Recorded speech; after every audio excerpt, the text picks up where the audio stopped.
Nous allons entendre maintenant Guy Poirier, qui est professeur de littérature française, des littératures françaises de la Renaissance à l'Université de Waterloo et directeur au département d'études françaises de la même université. Il a publié dans les domaines des études des homosexualités à la Renaissance, de la représentation du roi Henri III et des missions dans l'espace francophone.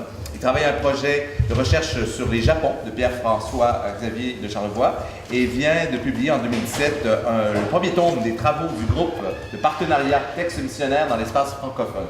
Alors, sa communication aujourd'hui s'intitule Pierre-François Xavier de Charlevoix, la parole autochtone et la parole canadienne. J'ai un petit polycopier à distribuer. Et vous voyez le frontispice de l'histoire, description générale de France, et le voyage ici de Charlevoix, que j'ai étudié sur la version. Et je parlerai du verso tout au cours de ma communication. Merci.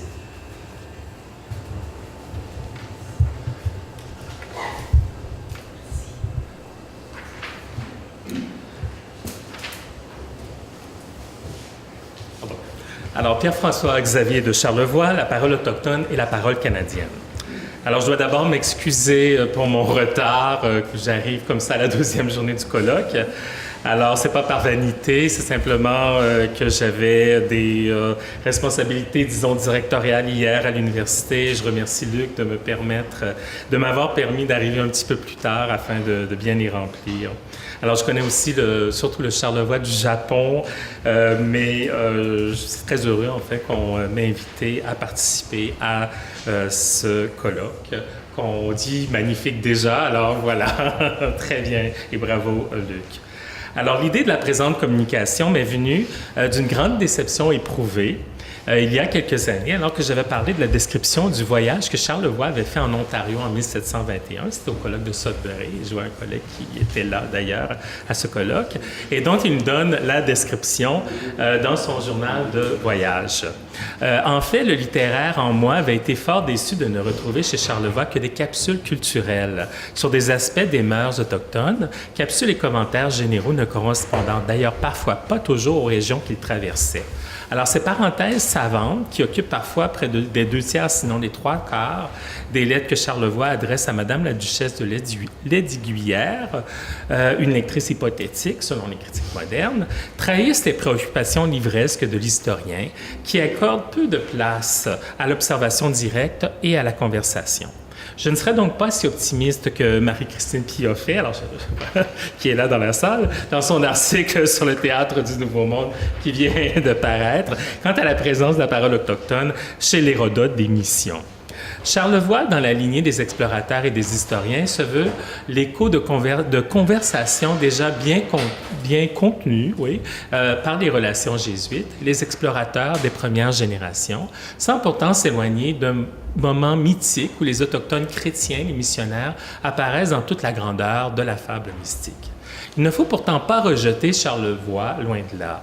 Déjà en 1999, Sébastien Brodeur-Girard réalisait sous la direction de Dominique Deslandes, qui est dans la salle également, à l'Université de Montréal, un mémoire important et inédit, je crois, portant le titre « Conception du monde et vision des Amérindiens » chez Pierre-François Xavier de Charlevoix.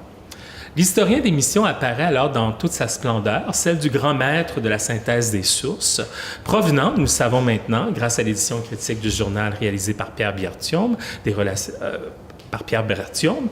relations jésuites, mais également des écrits de Cartier, de Lescarbot, de Champlain, de Sagard, de Lafitau et même du baron de la Hontan.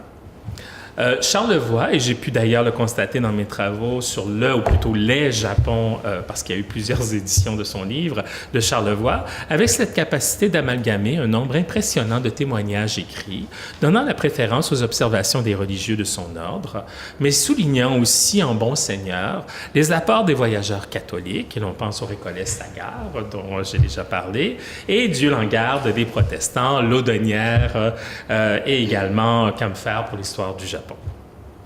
Pourtant, en préparant cette communication, je n'ai cessé de me dire que quelque chose clochait chez Charlevoix et que ce patchwork de voix, que je vais appeler omniscient, car il n'en donne que rarement la provenance, abordant la religion, les mœurs, la politique ou les pratiques culturelles des Autochtones, ne reposait que très peu sur son expérience propre. Charlevoix, qui connaissait certainement les œuvres d'un Jean de Léry ou d'un André Tevet, aurait certainement pu s'impliquer un peu plus, si l'on veut, avec notre œil de moderniste, dans sa narration historique. Dans le cas du Japon, que je connais mieux, il indique qu'il fait reposer son jugement sur les véritables observateurs des mœurs japonaises, ses camarades en religion, les jésuites. On peut alors comprendre pourquoi il défend ce principe, car il n'est jamais allé lui-même au Japon. Si l'on retrace rapidement l'expérience réelle de Charlevoix au Canada, nous savons qu'il a été enseignant au Collège jésuite de Québec avant même d'être ordonné prêtre, donc de 1705 à 1709. Certains historiens, comme Aymon Roy, pensent qu'il était alors déjà très intéressé par l'histoire et qu'il travaillait dès cette époque à son œuvre. David Hein confirme d'ailleurs cette perspective dans sa contribution au Dictionnaire biographique du Canada. Il aurait ainsi pu recueillir les témoignages des vétérans des missions canadiennes comme Louis-André, Pierre Millet, Antoine Sylvie. Charlevoix sera de nouveau envoyé en Nouvelle-France 20 ans plus tard, cette fois-ci avec 2 missions politiques. On lui demande alors de réaliser une étude sur les frontières de l'Acadie, cédée depuis le traité d'Utrecht à l'Angleterre, et il a vraisemblablement aussi la mission d'explorer la région des Grands Lacs, afin de découvrir le passage vers la mer de l'Ouest, c'est-à-dire le Pacifique. C'est donc au printemps 1721 que Charlevoix, après avoir disserté sur les frontières de l'Acadie, entreprend un long voyage qui le mènera par les Grands Lacs jusqu'en Louisiane et à Saint-Domingue, aujourd'hui Haïti. L'importance de cette mission dans le premier tiers du 18e siècle est évidente, comme le précise Michel Payet dans sa thèse de 1974 sur l'œuvre canadienne de notre jésuite. Il s'agit pour la France d'ouvrir et de renforcer un corridor allant du golfe du Saint-Laurent au Pacifique, car les Hollandais et les Anglais établissent colonies et postes de traite au sud, en Nouvelle-Angleterre et au nord, sur les rives de la baie d'Hudson. Malgré la bonne volonté du voyageur, la mission de Charlevoix ne fut pas un succès. Ici semble être à l'origine de nouvelles cartes de la région réalisées par Belin. Il ne découvre pas le passage vers le Pacifique et semble toujours ignorer la présence des Rocheuses. Il faut avouer que le voyage de Charlevoix ne s'est pas déroulé sous les meilleurs auspices. Il devait ainsi revenir après sa descente du Mississippi au lac supérieur. Mais la maladie, il contracte la fièvre jaune, le cloue au lit 6 semaines à Biloxi et un naufrage le contraint à revenir en Louisiane avant de pouvoir repartir pour Haïti.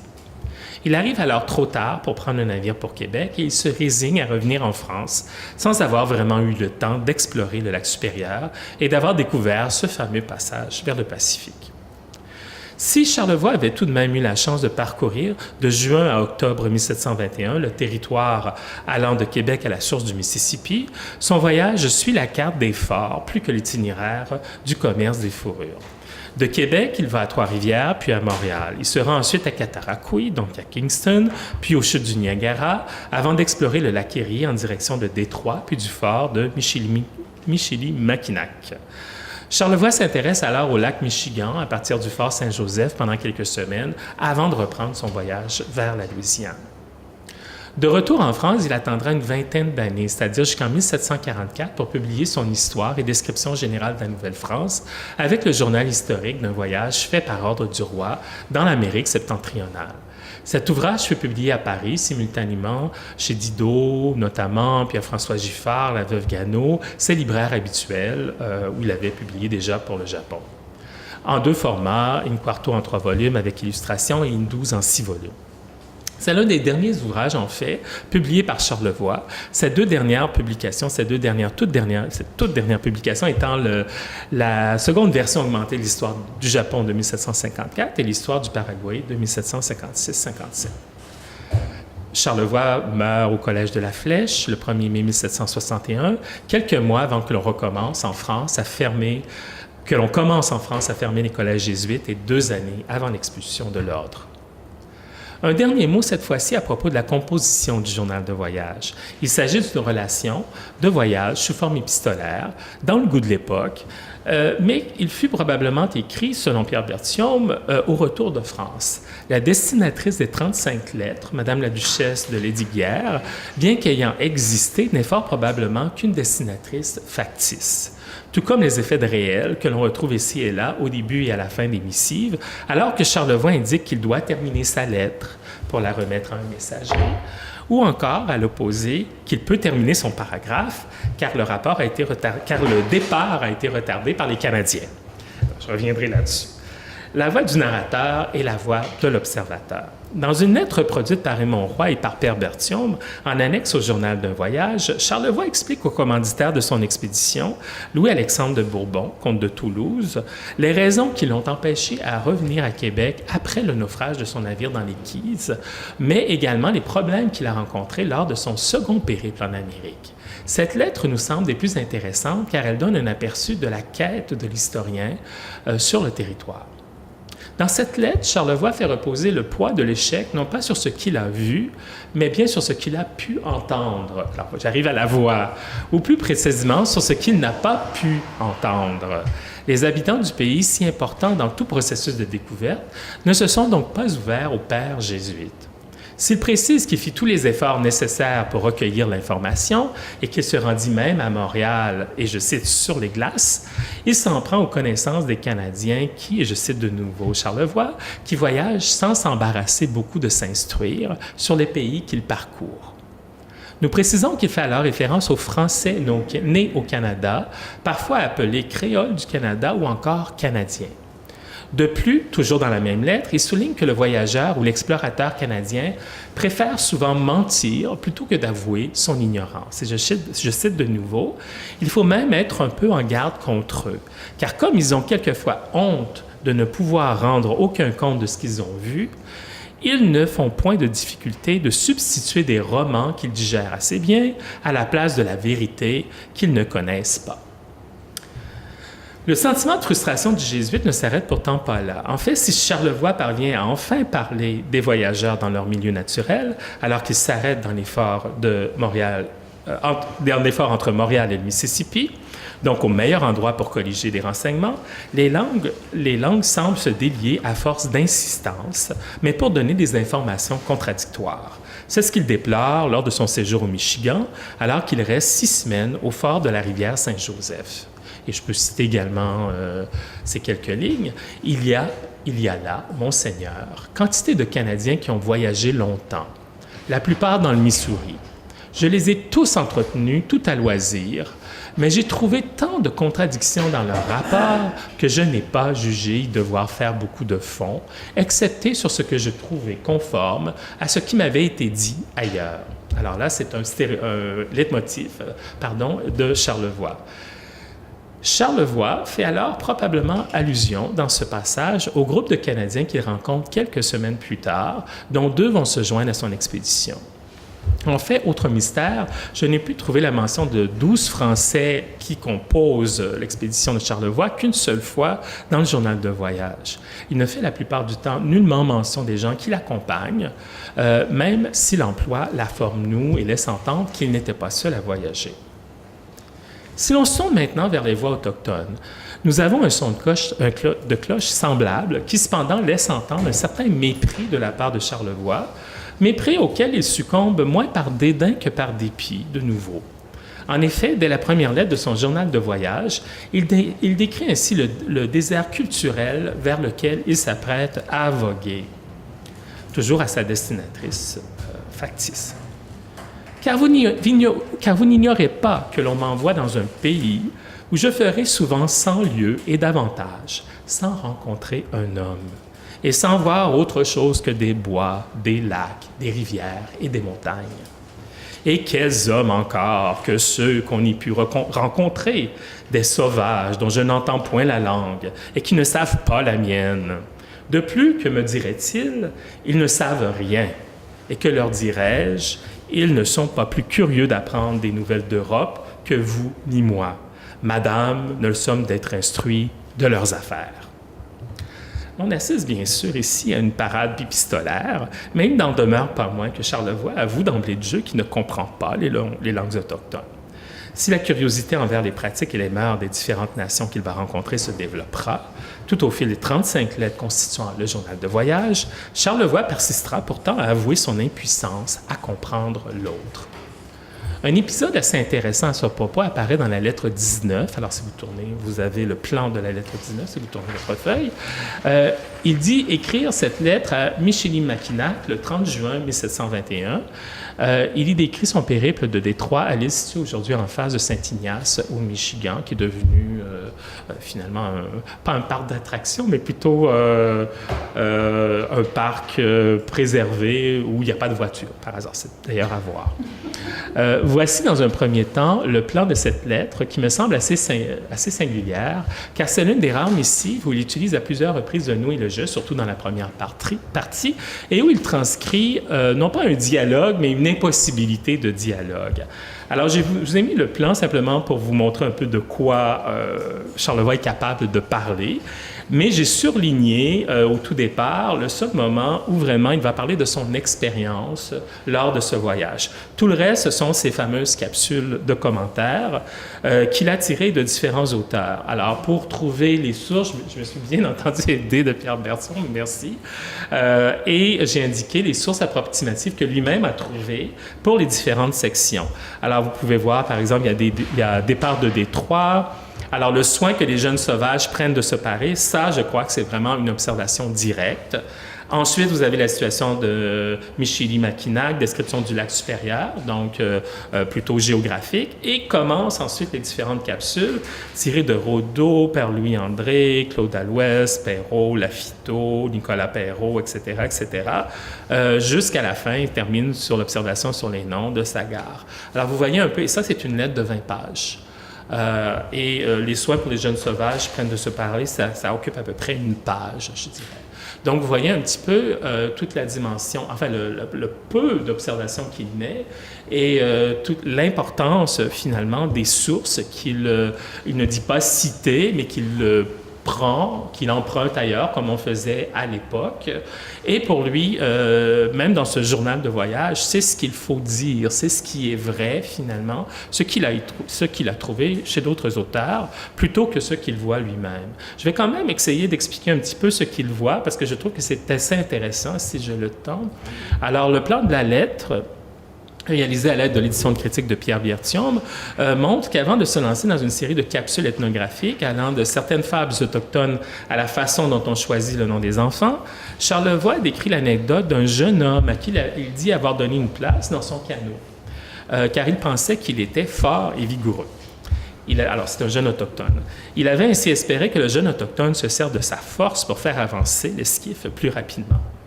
Bien malheureusement, Charlevoix est déçu, car le jeune autochtone a d'autres préoccupations. Il se mire et s'admire dans un miroir. Alors, pendant une bonne partie du voyage, plutôt que de pagayer. Alors, il avait apporté ce miroir avec lui et il se regardait vraisemblablement subjugué par sa propre beauté. Et Charlevoix confirme d'ailleurs qu'il croyait effectivement que le jeune homme était très beau parce qu'il l'avait vu, et là vous m'expliquerez ce que ça veut dire, non, je blague, mais il l'avait vu, et je cite, dans son naturel, quelques jours plus tôt. Alors, il l'avait aperçu au phare et avait trouvé, bon, que probablement ce jeune homme-là, bien fort, bien planté, pourrait l'aider à traverser le lac Huron. Il faut le faire, hein? Je crois que n'importe qui aurait essayé de trouver les bons sujets pour retenir le coup jusqu'au bout. Alors, malheureusement, oubliant l'aviron, le jeune Adonis, sans nom, est décrit dans une posture tout à fait libertine. Alors, je cite Charlevoix. « Ce jeune homme s'était mis à sa toilette avant que de s'embarquer, et il ne donnait pas 3 coups d'aviron, qu'il ne prit son miroir pour voir si le mouvement de ses bras n'avait rien dérangé dans l'économie de son ajustement. Et si la sueur n'avait pas altéré les traits, alors là, Charlevoix va nous révéler en fait qu'il s'est peint le visage. Alors, ça arrive en fin de description. Alors, si la sueur n'avait pas altéré les traits, qu'il s'était formé sur son visage avec le rouge et les autres couleurs dont il l'avait peint.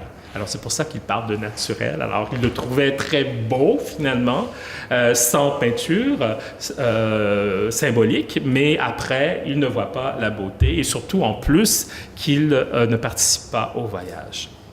Donc, cette anecdote laisse donc entendre que Charlevoix savait tout de même bien observer ceux qui l'entouraient, avec grâce même, grâce à sa plume descriptive. En revanche, il se désintéresse rapidement du jeune homme. Alors, on ne sait pas à quel groupe il appartenait, on ne connaît pas son nom non plus, qu'il soupçonne de vouloir assister à quelques fêtes dans un village du lac Huron. Enfin, il pense que c'est ça. Il a utilisé le canot, au fond, pour se rendre à une rêve de l'époque. Et il ne cherche, au fond, pas à entrer en contact avec lui ou même à demander à ses compagnons de voyage les raisons de son comportement. Il s'agit uniquement d'une façade libertine. D'autres anecdotes mettent Charlevoix, toujours très courtes, mettent Charlevoix en présence directe avec des Autochtones. Par exemple, en direction de Cataraqui, il fait la connaissance d'un homme, un Autochtone, qui cultive son jardin comme un Européen. Il ne peut cependant s'attarder et ne rapporte pas ses paroles.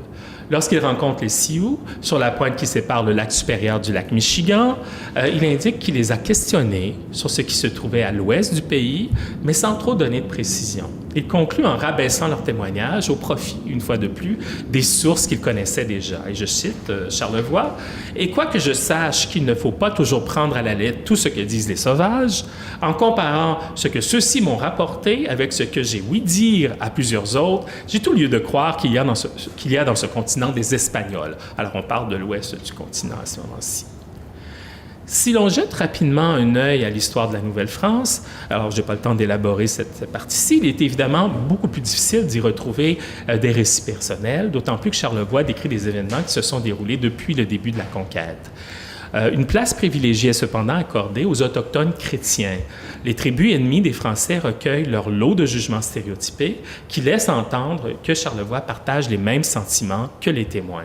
Par exemple, il prend position face à son propre récit lorsqu'il raconte les guerres iroquoises de 1640.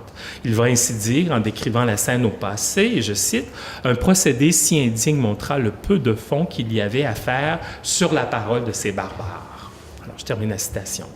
À un autre moment, c'est bien au présent que l'on décrit une scène qui se déroule au début, il est vrai, du 18e siècle, donc entre 1713 et 1722, et où l'on indique la naïveté des Iroquois. Je cite, « Les sauvages sont d'une facilité à croire ce qu'on leur dit, que les plus fâcheuses expériences n'ont jamais pu guérir. Ceux-ci nommèrent sur le champ 4 députés qui se rendirent à Boston, où ils furent fort étonnés de se voir arrêtés en arrivant. »